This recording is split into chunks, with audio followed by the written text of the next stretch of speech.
Susunan teks editorial harus tersistematis, yang berarti harus memenuhi struktur dan kaidah kebahasaan.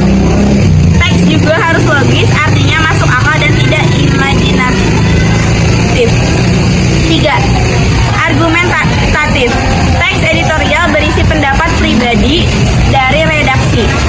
Artinya teks ini mengeluarkan argumen-argumen yang ada dalam sudut pandang redaksi.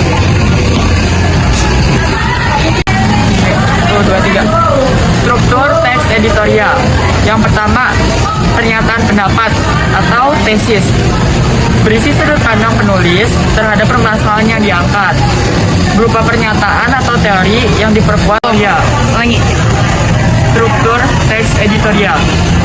Yang pertama, pernyataan pendapat atau tesis. Berisi sudut pandang terhadap permasalahan yang diangkat, berupa pernyataan teori yang diperkuat oleh argumen oleh penulis. Yang kedua, argumentasi.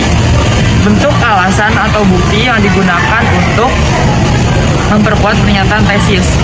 Bisa berupa pernyataan umum, data hasil penelitian, pernyataan para ahli, atau fakta-fakta yang bisa dipercaya.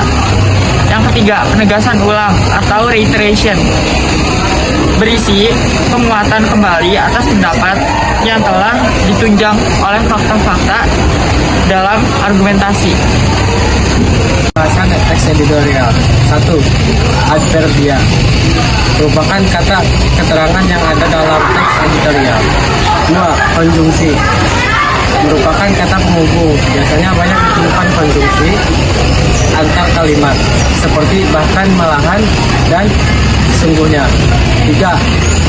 Verba material merupakan kata kerja yang menunjukkan perbuatan fisik atau peristiwa. Contohnya membaca, menulis, dan mengukur. 4. Verba relasional merupakan kata kerja yang menunjukkan hubungan integrasi.